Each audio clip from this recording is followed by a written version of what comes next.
Hello, everyone. It's Tuesday again, and it is time for our Listening with Your Eyes LinkedIn Live. Thanks so much for joining me. If you're here, give a shout out. Let me know that you are watching. I have some really new thoughts and things that have been inspiring me in the last couple days. So the ideas are pretty new and they're not 100% fleshed out. So definitely put questions in the comments and we'll be able to figure this out together a little bit. It all stems from the idea that many people hold, which is we can't change our body language or our habits because they are subconscious and we don't know what it is that we're doing. And I kind of fell into that category as well, and concentrating a little bit more at times with my clients on observing others because they weren't necessarily going to be able to change themselves. But I'm kind of changing my tune on that a little bit. And why is that? Well, I have discovered, been introduced to, been reading about quantum physics, of all things. And the book that has currently inspired me, I'm going to put it in the chat here, is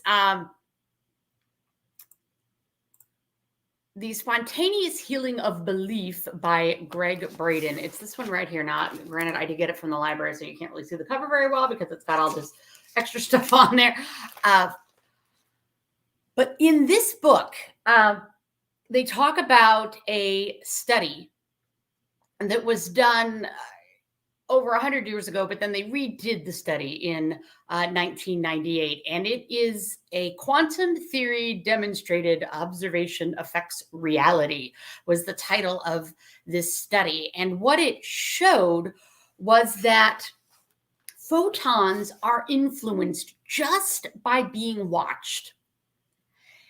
And the more intense the watching, the greater the watcher's influence on how these particles behaved. So that, to me, says that just by the premise or just by the act of observing another human being, we can make changes in them and in ourselves, particularly if we observe ourselves first. So this got me thinking about really the way that I've even been approaching body language, the way I've been coaching body language. I mean, this is really, really cool stuff. And one of the other things that came out of this study that I'm going to read out of the book here, it's on page 143, is and of course I have to stand back because I don't have my readers on, I don't have my cheaters on. So there's also a quote in here from John Wheeler, and he says, "We could not even imagine a universe that did not contain observers, i.e. us, because the very building materials of the universe are these acts of observer participancy." Wow, right? The observer, we are participants in the interaction that is going on. And I think too often we as communicators are giving over all of the power to the other person in the relationship because we are trying to be really amenable to them. We are seeking to develop relationship, and all of those things are great, but it's also a two-way street. Recently in my own life with some other initiatives that I have going in the pro bono work that I do, there were some accusations of kind of lack of transparency in the communication. And I had to respond and say that, well, the transparency includes the other side as well, because I didn't know that there were things going on because nobody communicated to me that, you know, they might have had issues with some things. Basically on Zoom, we weren't getting enough chat time, you know, like downtime before and after, just to talk to one another kind of time. Okay, you need to tell me if I'm leading that particular meeting that you want this or that this is something that you feel is missing because we've gone to Zoom communication and we're not meeting in person anymore. But if I don't, if that isn't communicated to me, then I can't necessarily change it because I didn't realize it was an issue because it wasn't an issue for me. So the same thing in this observer relationship that we have, you can have an effect on other people just by the fact of observing. And this goes back to being present. This goes back to being in the moment and not being in your head and thinking about what you're next going to say. All of those things that we focus on when it comes to good communication or comes to good sales communications, good interviewing skills, good coaching skills. So I think, this is like boom for me because it validates some of the things that I was doing, but also encourages me to push a little further in some other areas. So where I've kind of come to this is that if we want to change, we need to start with observing ourselves before we can really observe others and change the others. And that's what the next couple LinkedIn Lives are going to be about.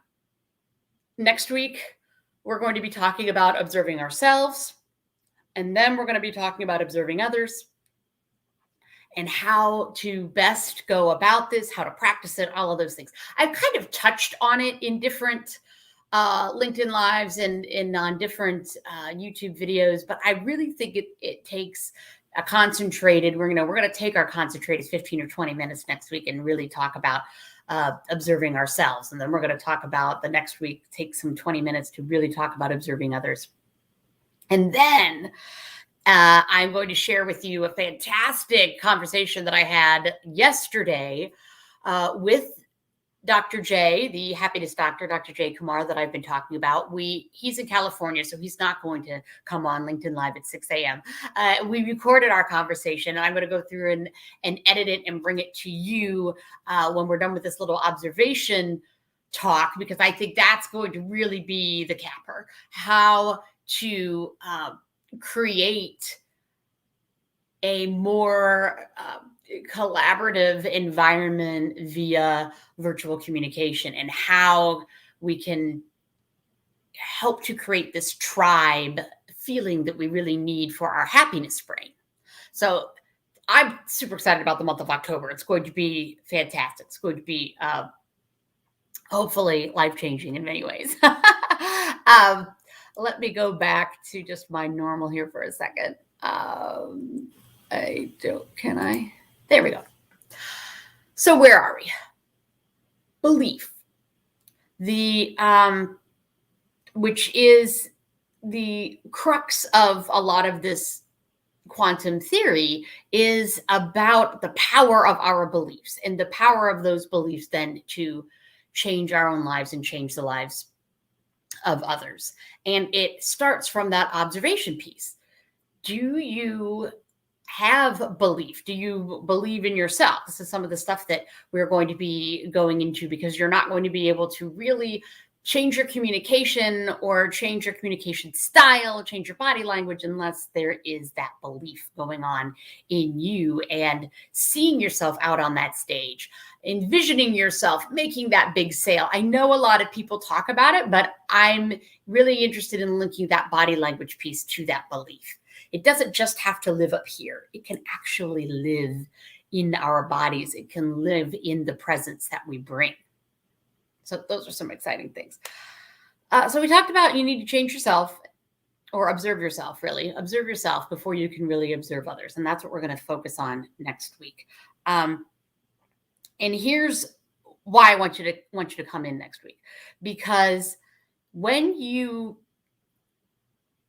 observe yourself and you figure out what is kind of true to you and your own communication style, and that incidentally, is the name of the new program that's going to be starting in January that I'm super excited about. It's called True to You. We're going to figure out what your true communication style is and how to use it to influence others.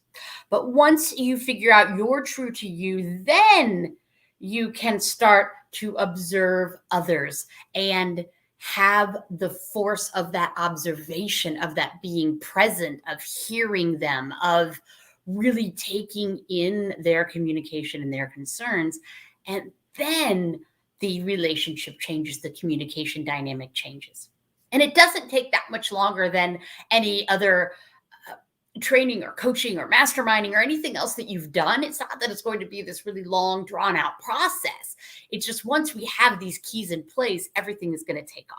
And that's what I'm really, really excited about, because I'm seeing that in the things that I'm doing. I am practicing all of this on myself first before I bring it to you in January.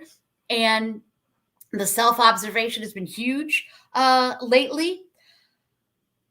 Again, the idea of surrounding yourself with the right people is really important too. You might have heard that from different motivational speakers or different coaches.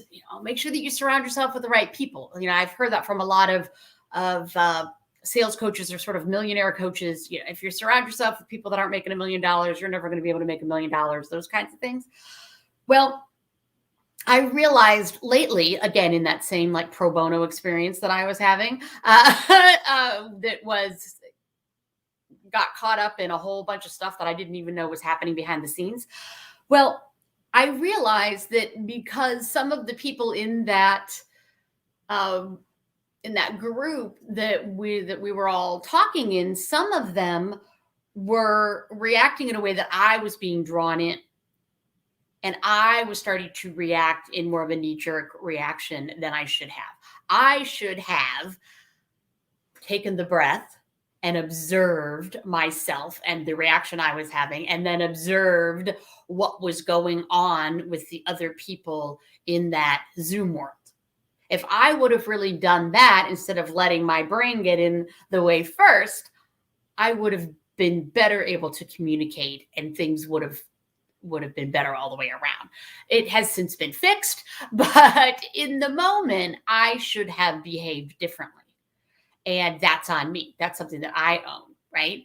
And that's something that I work with my clients on as well, is figuring out, okay, in the moment, where am I in the moment, and how am I reacting, and how should I perhaps be reacting, which is different. It takes that breath. It takes that moment of observation from a bird's eye view. You have to take yourself out of it and observe yourself for a moment. And that is something that we don't often do. As I said, even I did it. I reacted knee-jerk in the moment, and that wasn't the best solution. So I am working on all of these things. I'm going to be bringing them all to you in this format, in who knows what, blogs, whatever. We'll see where things go coming up. But really, that True to You program is going to be phenomenal. I don't have a landing page created for it yet, but if it's of interest to you, shoot me a message. Let me just quick type in the website, www.movingimageconsulting.com. And it's circling, so there it'll go. So if you want to message me through the website, there's a contact page. Say, hey, I heard you talking about that new program. I would like information on it. We can have a chat. It will be an application process, because we want to make sure that everybody involved in this training is, at the right place to really receive it and have phenomenal results. Here are some things that we're going to be doing in this program. We're going to clear your confidence issues, right? And all the head trash that we have, right? Everybody has head trash. Everybody has things that were said to them 20 years ago, 30 years ago, that is still affecting the way that they communicate. It's true to me. It's true to you, I bet. And it certainly is true for my clients. That's always step one. We have to get rid of the gremlins that are in our brains that come in and sabotage our communication. Then we're going to be discovering your own movement style. What are your own strengths? Again, that kind of observing you piece, right? Then we can go into believing in ourselves and creating a communication style that draws the right people to us. And so much of that comes through this discovery of true to you, so that you are showing up consistently and authentically and what is true to you, and not worrying about and developing that armor, so that when people do make weird off the wall comments, that they just ping right off of you, or you have the presence of mind to take that aerial view and to really look at what's happening, to step back and be the observer, which is really, really important. And a lot of this work that we might start into, I will also give credit to Kristen Lamar, who is one of my personal coaches. And we've been doing a lot on that observer piece and standing back and being able to observe, because that is something that I realized that I really needed to be doing. So here's the bottom line. This is what I wrote down yesterday. We must become in our lives what we choose to experience in our world. And I have a feeling that's probably out of the book now that I read it. I bet you I wrote it that out of the book. I didn't put it in quotes, though. We must become in our lives what we choose to experience in our world. We have so much more choice, I think, than we are giving ourselves credit for. We have the choice for how we're showing up. We have the choice for how we're behaving. We have the choice for the actions that we take. And so often I'm seeing more and more, it's just very quickly turns into a blame game on our teams, or a blame on the prospective client, or blame for all of these other things that I'm seeing more and more in myself. It's that taking that step back and being the observer, using this idea of the quantum physics, that our bodies and this world is made up of the same quantum stuff, right? Everything is made up of the same energy, the same, when you think of quantum physics, it's all the same goo. And that we have the ability to change it just by observing it. And the energy that we put out, the ripples that we put out, change the world around us. And that is where the power of body language really comes in.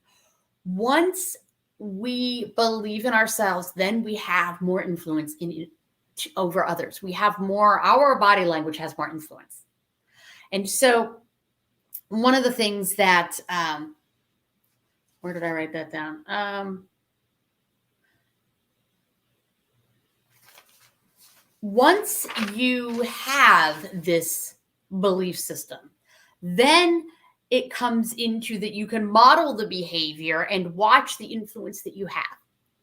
So for instance, on these Zoom calls, if you want your group to be more engaged, what do you have to do, right? You have to be more engaged. You have to show up with really good body language, with sitting up tall and giving good energy and asking questions, and then let that wave come through the computer and affect the others in the room. If you show up with the same lack of energy and excitement and everything that everybody else is on the call, it's not going to affect change. And I know that's like, well, of course, but do we do it? That's the question.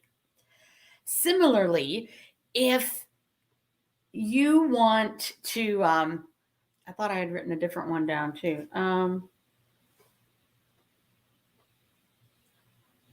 Yeah, maybe I didn't write down another one. But anyway, the Zoom meeting is, of course, a great one that we're all talking about right now. The same thing, I suppose, from if you're giving a talk or a speech or something, right? Envision yourself, believe in your ability to do it, and then stand there, observe the room, and let the ripples of your personal, true to you, authentic self go out into that audience and affect change.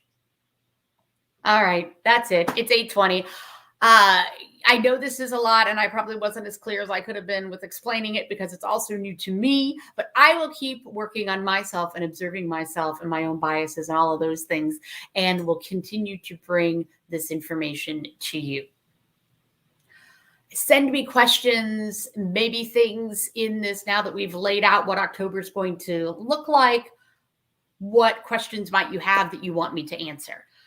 So next week, we're going to be talking about the self-observation. Then we're going to be talking about observing others. And then we're going to be talking about the pursuit of happiness and how to create tribe and how to encourage our tribal brain to accept and thrive in this virtual environment. Okay, everybody, have a fantastic week. And yeah, we will be seeing you next Tuesday, same time, 8 a.m. Central.